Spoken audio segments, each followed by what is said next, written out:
basahin po natin etong nakita nating balita. Galing po dito sa Abante, TNT tunay na tabloidista. Kasi sabi po dito mga kababayan, eto daw. Puro yabang lang, netizen gigel kay Basti Duterte. Bakit daw? Basahin po natin yung nilalaman. Sabi dito, ilang netizen ang nanggigil kay Davao City Acting Mayor Basti Duterte matapos nitong ihayag ang kanyang kondisyon para sa boxing match laban kay Philippine National Police Chief PNP Torre III or Nicolas Torre III. Sabi pa dito, matatandaang sinabi ni Duterte na papalag siya sa boxing match laban kay Torre kung lahat ng elected official ay sasailalim sa isang test mga kababayan about sa ipinagbabawal na bato. Narito ang say ng mga netizen. Sabi ni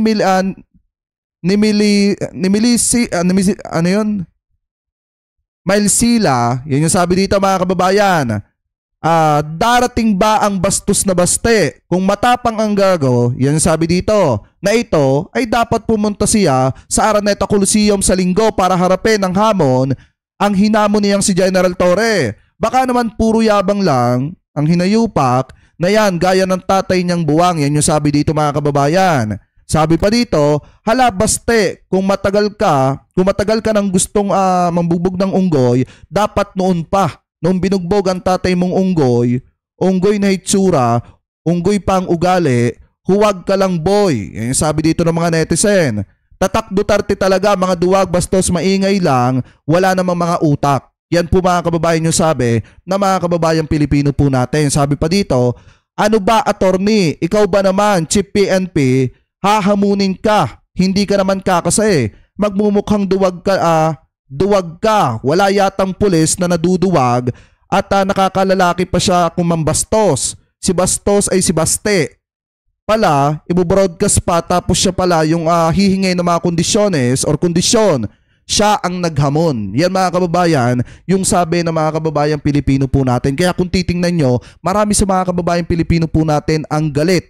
Ano po ang galit at nanggigigil dito kay Basti Duterte na pagkatapos maghamon, maglalatag ng kondisyones, tapos ang ending, sabay iska po. Kung matatandaan nyo pa nga yung isang taga Davao, tinawag mga kababayan na bayot etong si Basti Duterte. Pero may nabasa po tayo na pahayag galing po mga kababayan sa politiko na kung saan, ayon po mga kababayan, basahin na rin po natin. Sabi po dito, please lang, huwag ninyong tawaging bakla si Baste. Ayon po sa congressman ng Akbayan, after daw po mga kababayan i-pull out ni Duterte yung laban po nila mga kababayan ni General Torre or after maglatag na mga kondisyones, nito daw pong si Basti Duterte. So sabi po dito, wait lang ayan, basahin po natin yung nilalaman.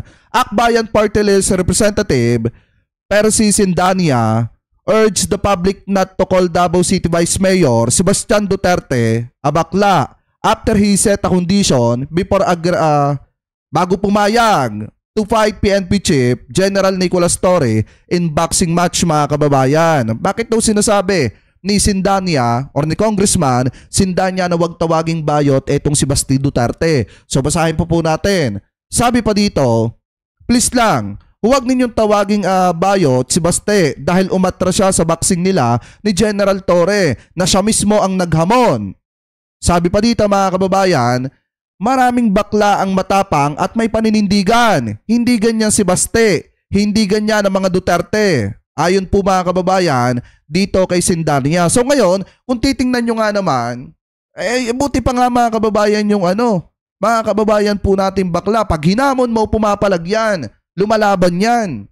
'Di ba? Lalo na mga kababayan kapag karapatan nila, yung nadidihado, talagang nakikipagbakbakan po yan. Si Basti Duterte, ano ba ang ginawa ni Basti Duterte? Pagkatapos niya maghamon, naglatag ng kondisyon ay sabay alis, punta ng Singapore at doon mga kababayan magpapalipas hanggang sa matapos yung linggo.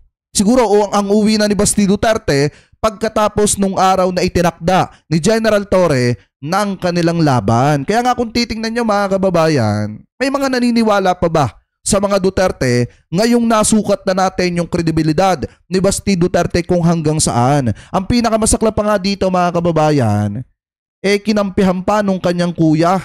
Ibig sabihin, ginatungan pa yung kondisyones ng kanyang kapatid. Ano ba yung sinasabi ni Paulo Duterte dito? Basahin po natin. Ito daw mga kababayan.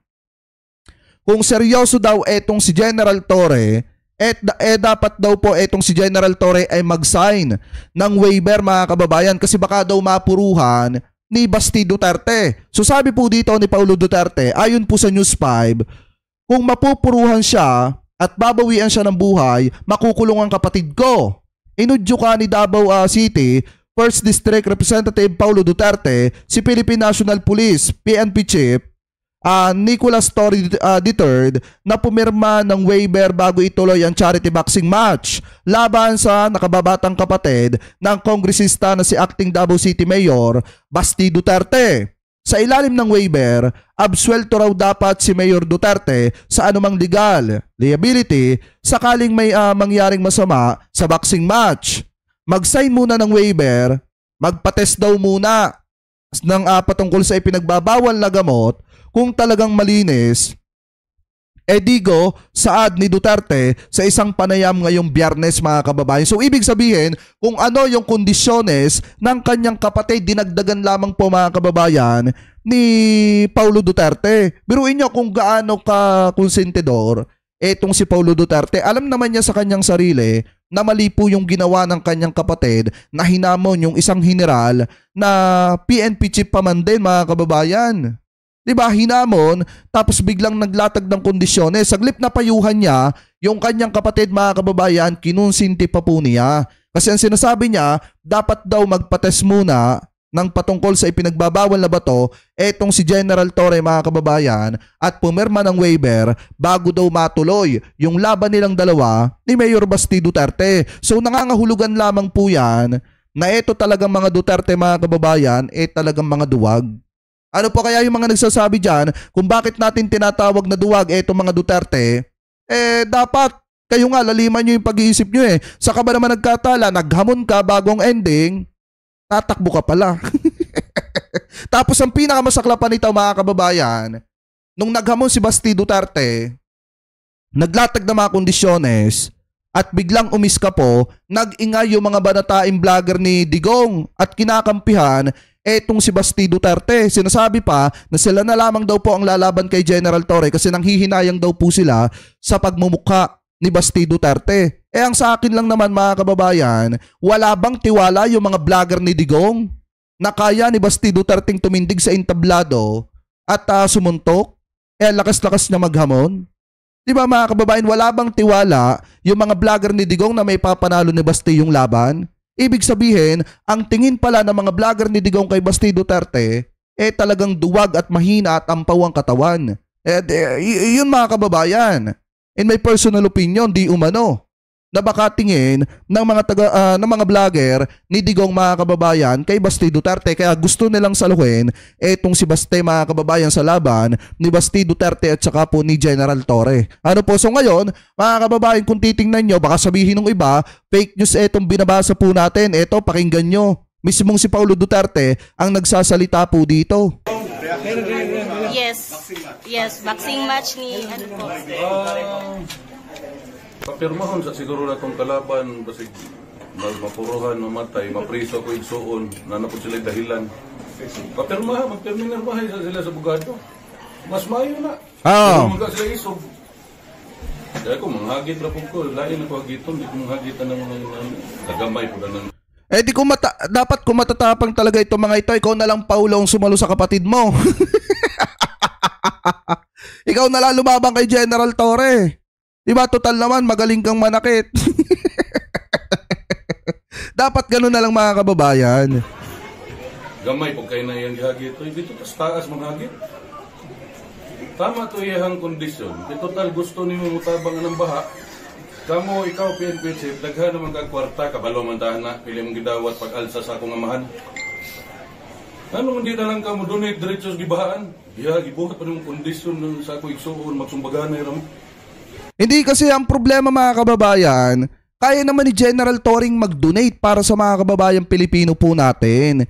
Ang problema kasi dito, kung titingnan nyo, naghamon ng kapatid niya naghamon ng kapatid niya kay General Torre. So para magkaroon ng purpose yung laban nila, kasi kung basta sagupaan lang yan mga kababayan, nang walang kahit na ano na makakatulong sa mga kababayan Pilipino po natin, pangit po talaga tingnan. Ibig sabihin, sino ba naman ang uto-uto mag-aaksaya ng oras sa walang kakwenta-kwentang bagay at hindi makakatulong sa mga kababayan Pilipino po natin? Alam naman po natin na napakahalaga ng oras ni General Torre. So ngayon, bilang isang alagad ng batas at kinikilala ng marami sa ating mga kapulisan, natural na dapat yung aaksehin niyang oras at yung kanyang pagbubuhusan ng kanyang lakas ay may purpose para makatulong sa mga kababayang Pilipino po natin. Ang problema, mukha atang ayaw ni Pulong Duterte ng ganon. O karon ay kondisyon. Kung musulti na yung mga presidente mag-hair follicle test ang tanan, usbon, bisag na upaw na po, usbon na po nato. No, hadlok ano, anong drug test, namoy gitago. Yan. Mga kababayan dapat daw pumirma ng waiver.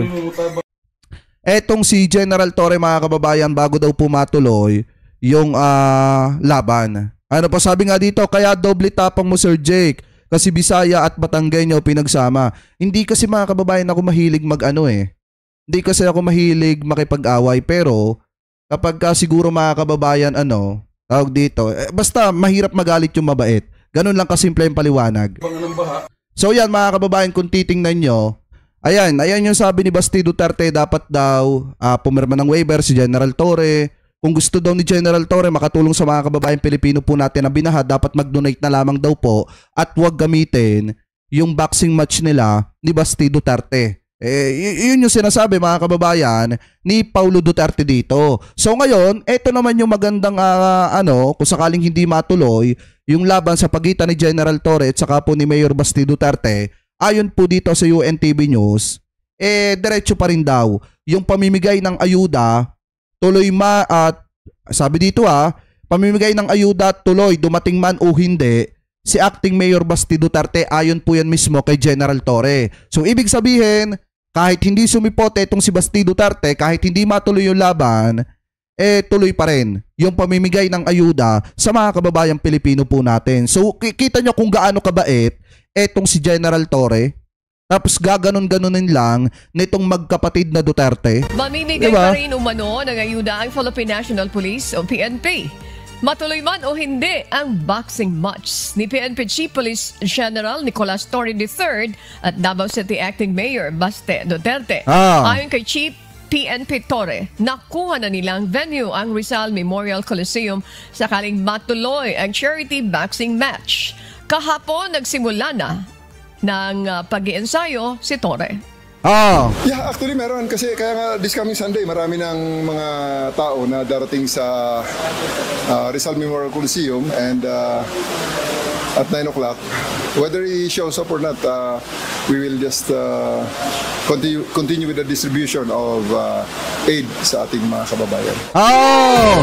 Yan ang maganda mga kababayan. Kung dumating man siya or hindi, tuloy pa rin yung ayuda sa mga kababayang Pilipino po natin. Diba? Biruin nyo mga kababayan, grabe. Kung may kumagat dun sa pusta natin, di dapat panalo na agad tayo ng walang kahirap-hirap. Bakit mga kababayan?